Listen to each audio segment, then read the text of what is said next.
The best thing that Frank purveyed is that antiques are just like a big Easter egg hunt. You know, when you go to an antique store, you're looking in the corners, or if you're in somebody's garage, and it's the joy of the hunt. Le meilleur argument avancé par Frank, c'est que les antiquités sont comme une grande chasse aux œufs de Pâques. Vous savez, quand on va chez un antiquaire, on fouille dans les recoins ou dans le garage, et c'est le plaisir de la chasse. Derrière l'obsession de chaque collectionneur se cache une histoire personnelle. Pour Frank Fritz, cette histoire était cachée dans son propre garage. Après sa mort, ses proches ont découvert quelque chose d'inattendu, une voiture si étroitement liée au cœur. Passé de Frank qu'elle a révélé une facette de lui que les caméras n'avaient jamais montrée. Quelle était cette voiture? Pourquoi était-elle cachée? Et pourquoi était-elle si importante pour Frank? La raison pour laquelle la voiture enfermée chez lui était bien plus choquante. Et quand on sait ce que c'est, on n'y croit jamais. Vous savez, chaque petite ville a un endroit qui a quelque chose de nostalgique. Pour Frank Fritz, cet endroit était son garage. Nous aimerions entrer dans les détails de la vieille voiture recouverte de poussière, mais il serait incomplet de parler de l'homme qui a bâti sa vie autour de la recherche d'objets oubliés et qui, chemin faisant, est devenu lui-même une star de télévision. Frank n'était pas une star de télévision ordinaire. Il ne se concentrait pas uniquement sur la célébrité, les voitures rapides ou le fait de rentrer dans les cases hollywoodiennes. Tout ce qui l'intéressait, c'était les panneaux rouillés, les vieilles pompes à essence et le genre de choses que la plupart des gens croiseraient sans même y jeter un coup d'œil. Alors, quand la nouvelle s'est répandue que sa voiture avait été retrouvée dans son garage, tout le monde a été choqué. Pour comprendre pourquoi c'était si important, prenons un peu de recul et découvrons qui était Frank. Car une fois que vous aurez vu qui il était, vous comprendrez pourquoi cette voiture n'était pas une trouvaille parmi tant d'autres, Frank Fritz. Avant même que Frank Fritz ne se présente devant une caméra ou que le monde ne le découvre, il était un enfant comme les autres, grandissant de Davenport, dans l'Iowa.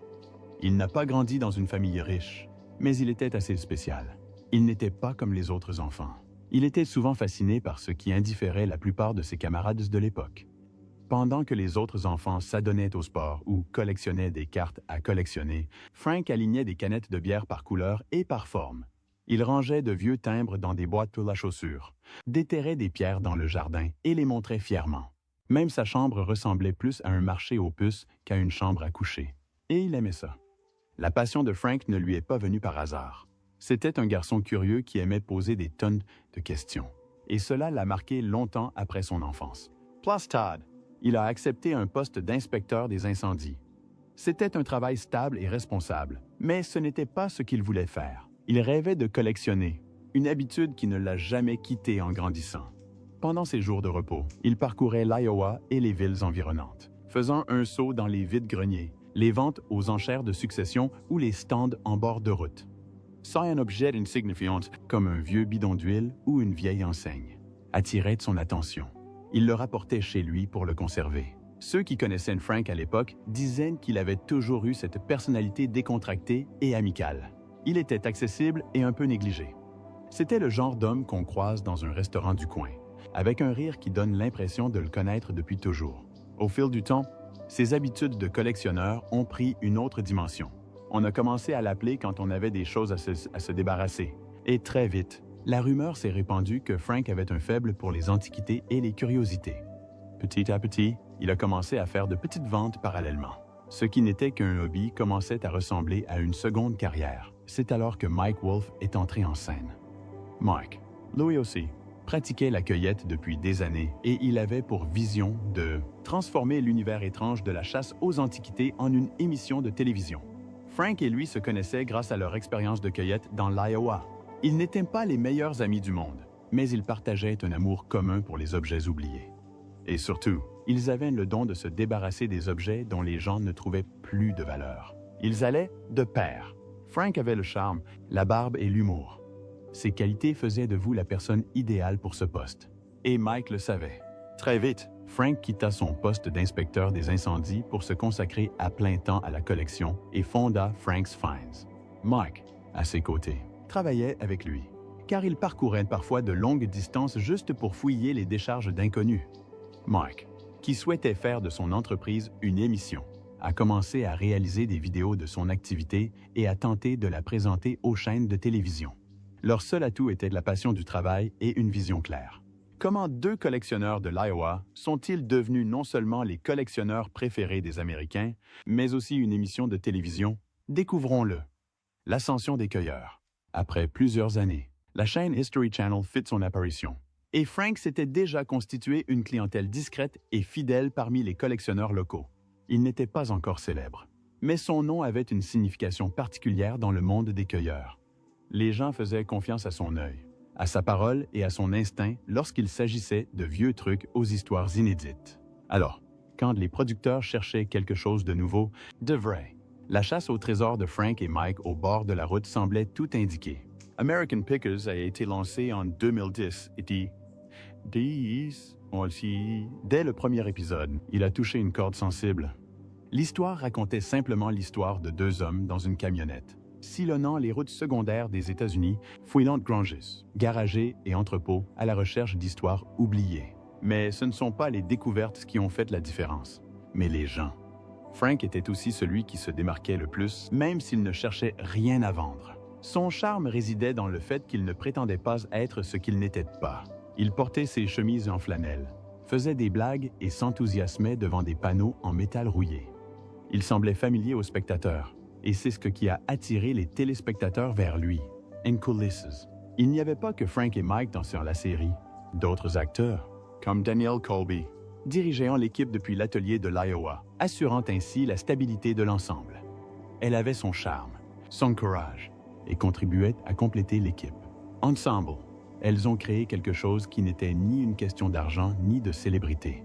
Elles aimaient toutes sincèrement le frisson de la chasse, la beauté des objets anciens qu'elles trouvaient et l'excitation de tomber sur quelque chose que personne n'avait vu depuis des décennies. Au fil des ans, la spécialité de Frank s'est imposée. Il avait un faible pour les motos anciennes, les enseignes rares et les vieux jouets originaux.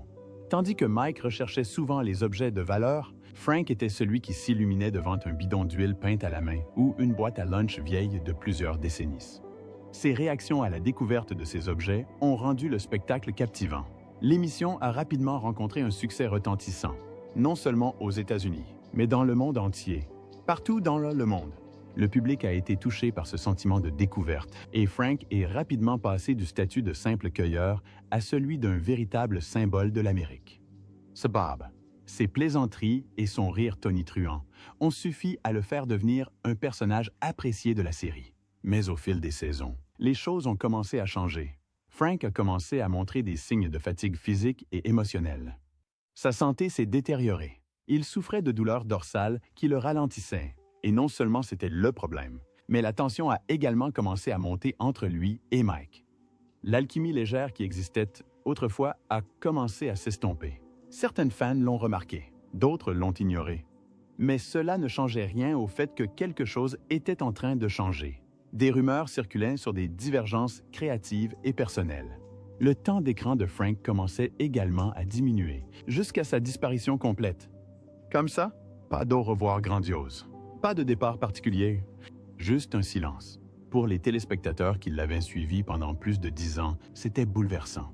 Comment un homme qui avait contribué à bâtir la série de A à Z a-t-il pu disparaître soudainement de l'écran sans véritable explication? Disparition, querelle et déclin. Après tant de plaintes de la part des téléspectateurs, une déclaration officielle a fait des vagues. Mike Wolfe a décidé de rompre le silence longtemps attendu lors d'une émission. Annonçant que Frank souffrait de problèmes de santé. Il a mentionné que Frank subissait une opération du dos et avait besoin de temps pour récupérer, et en est resté là. Pendant un temps, les fans ont eu une bonne raison, voire une excuse, de lui laisser de l'espace dans l'espoir de son retour, ses difficultés étant désormais connues. Frank a également évoqué ses difficultés physiques liées à la maladie de Crohn, ainsi que son combat contre l'alcoolisme. Certains ont déduit que ses problèmes de dos étaient dus à ses longues heures de route et à ses déplacements à 4 pattes dans les granges.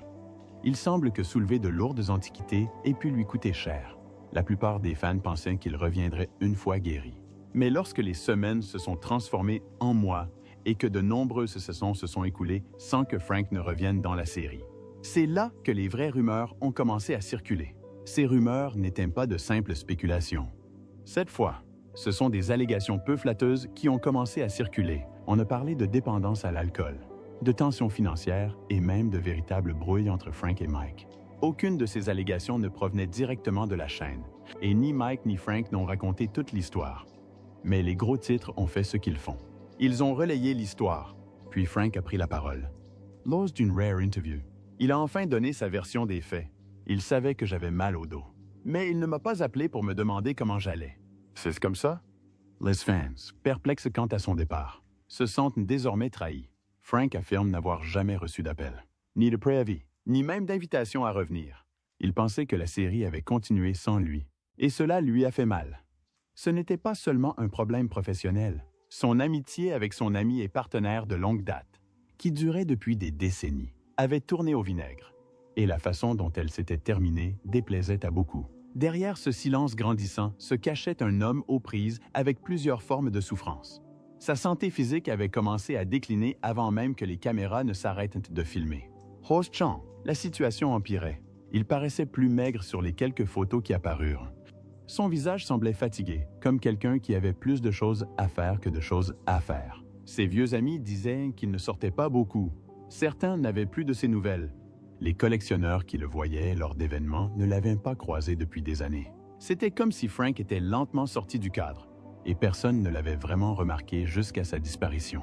Tandis que le public tentait de reconstituer le tout, le partenariat autrefois si solide n'était plus qu'une coquille vide. Frank et Mike ne s'étaient pas parlé depuis des années. Selon Frank, la chaleur, les rires, les souvenirs de road trip, tout cela appartenait désormais au passé. Pendant que le spectacle continuait, Frank était laissé derrière lui, confronté à sa réalité désormais difficile et à ses problèmes personnels. Certains se demandaient s'il savait que la fin du chemin était proche, s'il l'avait peut-être senti avant tout le monde. Car lorsque les gens ont réalisé à quel point Frank s'était éloigné, quelque chose de plus grave était déjà en cours. En juillet 2022, une nouvelle choquante a fait la une des journaux.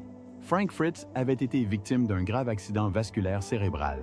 La nouvelle n'était pas venue des gros titres. Et étonnamment, c'est venu du compte Instagram de Mike Wolf. Dans un court message qui ressemblait plus à un appel qu'à une déclaration, il demandait aux fans de prier pour Frank, le qualifiait de vieil ami et disait qu'il était, pour certains fans, c'était la première fois qu'il réalisait que la relation entre les deux hommes avait déraillé à ce point. L'état de Frank était grave. L'AVC l'a rendu incapable de prendre soin de lui-même. Quelques semaines plus tard, le tribunal a nommé un tuteur pour gérer ses soins médicaux et ses finances. Sun Universe, autrefois peuplé de longs trajets et de découvertes sur les chemins de traverse, se limitait désormais aux murs de l'hôpital et aux chambres surveillées. Pendant un moment, il n'y eut aucune nouvelle. Et lorsque le silence se fit trop long, les gens commencèrent à combler les vides. Comme d'habitude, les rumeurs commencèrent à circuler. Certains prétendaient que Frank était mort à l'hôpital et que l'affaire était étouffée, tandis que d'autres juraient qu'il était dans le coma. Quelques-uns affirmaient même qu'il avait déjà été enterré dans l'Iowa. Mais rien de tout cela n'était vrai, du moins pas à l'époque.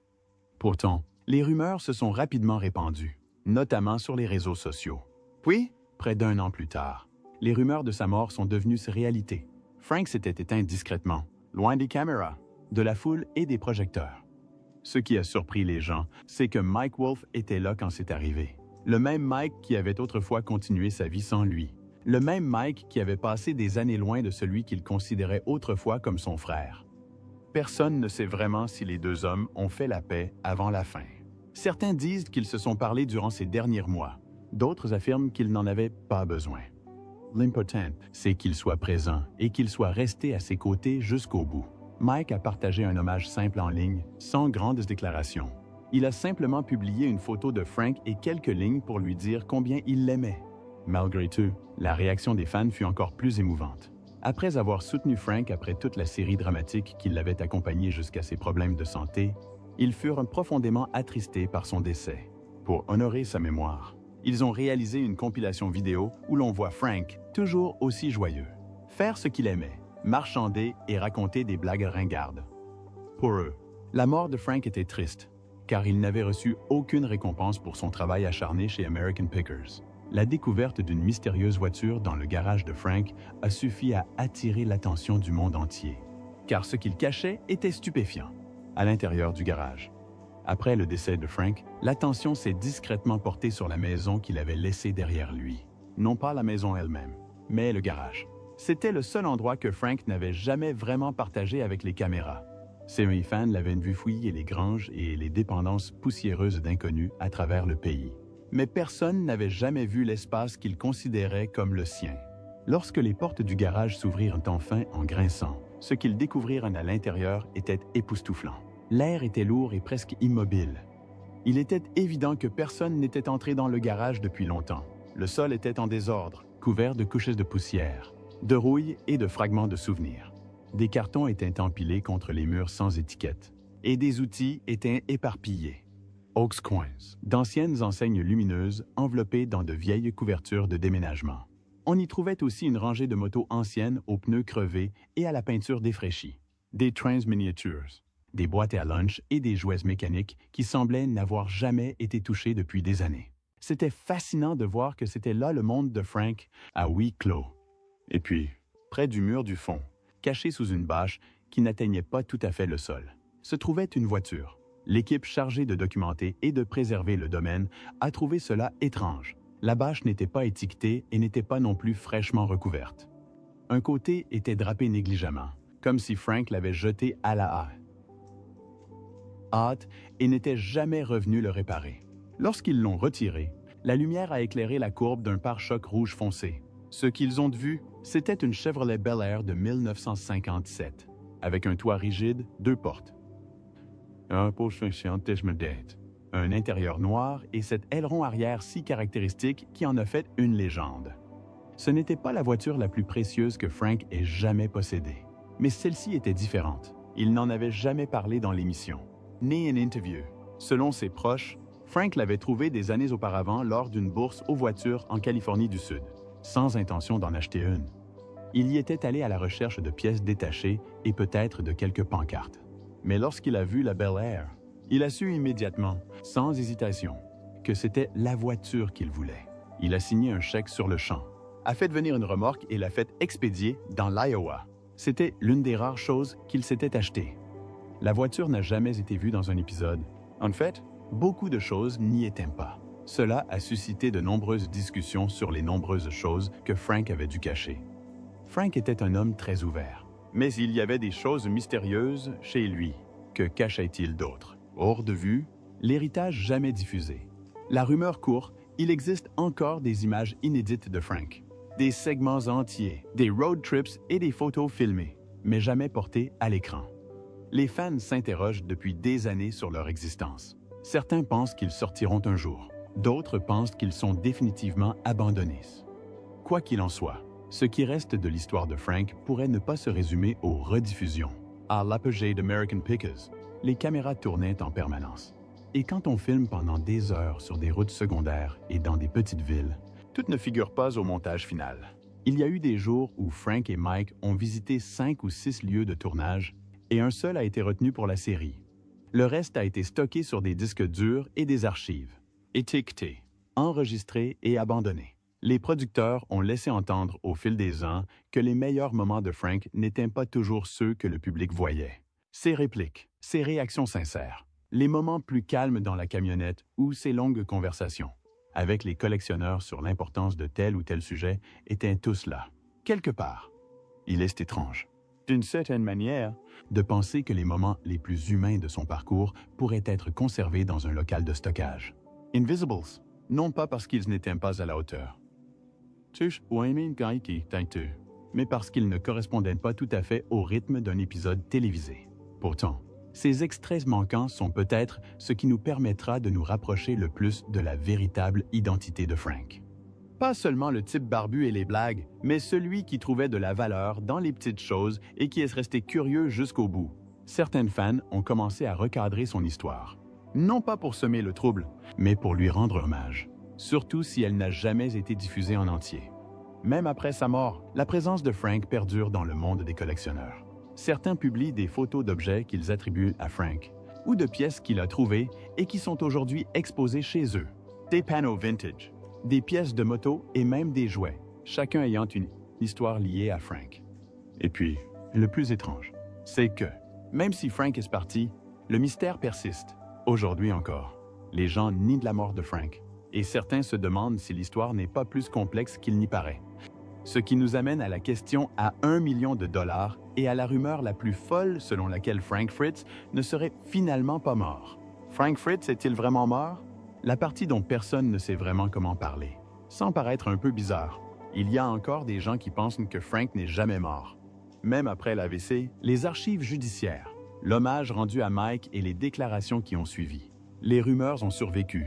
Une poignée de fans affirment encore qu'il s'agissait d'un coup monté médiatique, que Frank est vivant, caché quelque part, observant la scène. Certains affirment qu'il a simulé sa mort pour échapper à la pression. D'autres pensent qu'il n'a jamais été malade et que toute cette histoire n'est qu'une longue dissimulation de quelque chose de plus grave. La plupart des gens n'y croient pas. Mais le simple fait que ces rumeurs existent en dit long sur le mystère que Frank a laissé derrière lui. Il n'a jamais parlé ouvertement de sa vie privée. Il n'a jamais cherché à s'expliquer. Et quand on vit ainsi, il est facile pour les autres de combler les lacunes. Parce que parfois, lorsque la dernière scène s'estompe et que le générique défile, tout le monde n'est pas prêt à lâcher prise. Pour l'instant, il ne fait aucun doute que Frank Fritz est décédé, d'après son certificat de décès. Obtenu par TMZ, Frank a été victime d'un accident vasculaire cérébral, AVC, causé par une maladie vasculaire cérébrale. Et ce n'était pas tout. Frank souffrait également de sténose aortique, une maladie chronique qui entrave la circulation sanguine dans tout le corps. Ces deux maladies ont contribué à son décès. The confusion, cependant, n'a pas commencé avec sa mort. Elle a commencé bien avant. Des rumeurs sur son état circulaient depuis son AVC en 2022. Et avec si peu de communication publique par la suite, la désinformation s'est répandue comme une traînée de poudre. Un titre suggérait qu'il était en convalescence. Un autre affirmait qu'il était décédé discrètement. Les blogs recyclaient des informations obsolètes. Les sections de commentaires comblaient les lacunes, et sans présence sur les réseaux sociaux pour clarifier les choses. Même les fans de longue date ne savaient plus quoi croire. Le point de bascule est survenu lorsque des photos de son garage en cours d'inventaire ont fuité en ligne. On a imaginé le pire. Pour beaucoup, cela ressemblait à un déblaiement de succession. En réalité, c'était le cas.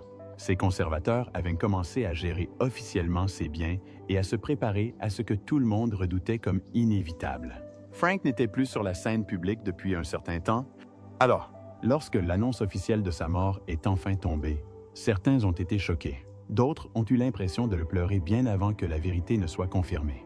Et même là, Internet n'a pas arrêté de tourner. Certains ont remis en question le timing. D'autres ont avancé des théories du complot, suggérant que le silence était intentionnel ou que les médias cachaient quelque chose. Des vidéos avec des titres comme « Frank Fritz est-il mort il y a des années ?» ont fait leur apparition du jour au lendemain, accumulant les vues. TikTok prétendait révéler la vérité, mais a finalement ressassé les mêmes vieilles spéculations. C'était chaotique, désordonné et profondément humain. Mais sous ce bruit se cachait une véritable perte. Car, qu'ils connaissent ou non toute l'histoire, les gens la ressentaient. Frank n'était pas seulement un personnage de télévision. C'était quelqu'un qui rappelait aux téléspectateurs leur père, leur oncle, ou leur voisin bricoleur de vélo dans le garage. Il faisait rire les gens sans effort. Il apportait du cœur à un spectacle sur l'histoire et les déchets. Et lorsqu'il disparut, quelque chose changea dans le ton des cueilleurs américains. Les gens l'ont remarqué. Il leur manquait avant même son départ. Et maintenant qu'il n'est plus là, le sentiment de perte n'a fait que croître. En vérité, pour de nombreux fans, le chagrin a commencé il y a longtemps, lorsque la série a évolué, lorsque Frank s'est tu, lorsque son monde s'est peu à peu fermé à celles qui avaient aimé le regarder jouer. Pourtant, l'héritage de Frank n'a pas complètement disparu. Une question demeure. Qu'est-il advenu de cette mystérieuse voiture trouvée dans son garage que Frank ne voudrait probablement jamais vendre? Qu'est-il arrivé à la voiture lorsque la bâche a été retirée et que la Chevrolet Bel Air de 1957 a enfin été dévoilée? Tous les membres du domaine savaient qu'il ne s'agissait pas d'une simple voiture de collection. Ce n'était pas un objet qu'on polit et qu'on met en vente sur un site d'enchères. Ce n'était pas un objet à revendre. Dès l'instant où Frank a acheté cette Bel Air, elle est devenue plus qu'un simple véhicule. C'est devenu une promesse et aussi une part de lui-même dont il n'avait jamais l'intention de se séparer. Après sa mort, le pression, comme toujours, était de mettre un chiffre sur chaque chose. Des experts ont été consultés. Le Bel Air, malgré quelques retouches esthétiques, restait un joyau. valant une somme conséquente à 6 chiffres dans les milieux aisés. Mais lorsqu'il s'est agi de savoir quoi en faire, le message de Frank est devenu plus que sentimental. C'est devenu sacré. Ses conservateurs, chargés de gérer ce qu'il a laissé derrière lui, ont pris une décision. Ils honoreraient la promesse, sans aucune mise en vente ni offre privée. La Bel Air resterait hors du marché et entreposée.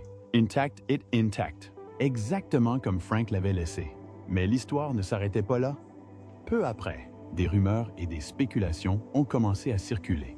Et on parlait discrètement de quelque chose de plus important.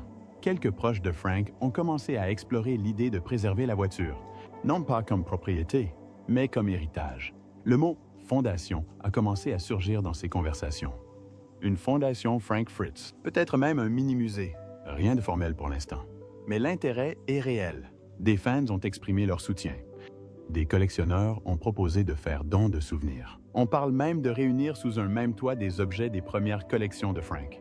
Il est encore tôt pour le dire. Aucun projet officiel n'a été annoncé. Mais le mouvement prend de l'ampleur. Et au cœur de cet effort se trouve la Bel Air. Toujours au même endroit, aussi intacte que lorsque Frank l'y a garée. Pour les collectionneurs, elle est déjà devenue une sorte de relique, non pas à cause de sa marque ou de son modèle, mais à cause de ce qu'elle représente. On dit que c'est le dernier véritable choix de Frank Fritz. Et d'une certaine manière, ils n'ont pas tort. Contrairement aux trouvailles filmées ou aux bonnes affaires diffusées en prime time, celle-ci est restée secrète. Ce n'était pas une sélection pour les audiences ni pour la revente. C'était pour Frank, tout à lui. Et maintenant, in son absence, c'est comme une fenêtre sur qui il était vraiment. On se souvient facilement de Frank comme du type à la télé, qui plaisantait et marchandait pour des pompes à essence. Mais devant ce Bel Air, on voit autre chose, l'homme derrière le spectacle. L'homme qui aimait la chasse, non pas pour le profit, mais pour le lien. Peut-être qu'un jour, son héritage brillera dans un panthéon, ou peut-être restera-t-il tel quel. Quoi qu'il en soit, c'est exactement ce que Frank souhaitait. Bien que ces rumeurs n'aient pas été confirmées, cela semble être une bonne façon d'honorer la mémoire de Frank. Ces spéculations sont nées de la nostalgie des fans et de la tendance d'Internet à combler les vides et à satisfaire leur désir de préserver le nom de Frank. Ce que nous savons, c'est que Frank a laissé derrière lui bien plus que des objets de collection. Il a aussi laissé derrière lui des questions, des souvenirs et des moments précieux. Que la Bel Air devienne une pièce de musée ou reste cachée dans son garage, elle porte désormais une part de son héritage. Étiez-vous fan de Frank Fritz? Que pensez-vous que cette voiture représentait pour lui? Dites-le nous dans les commentaires. N'hésitez pas à aimer, à vous abonner et à activer la cloche de notification sur notre chaîne pour ne rien manquer de nos vidéos. Cliquez sur la vidéo suivante pour regarder d'autres vidéos comme celle-ci.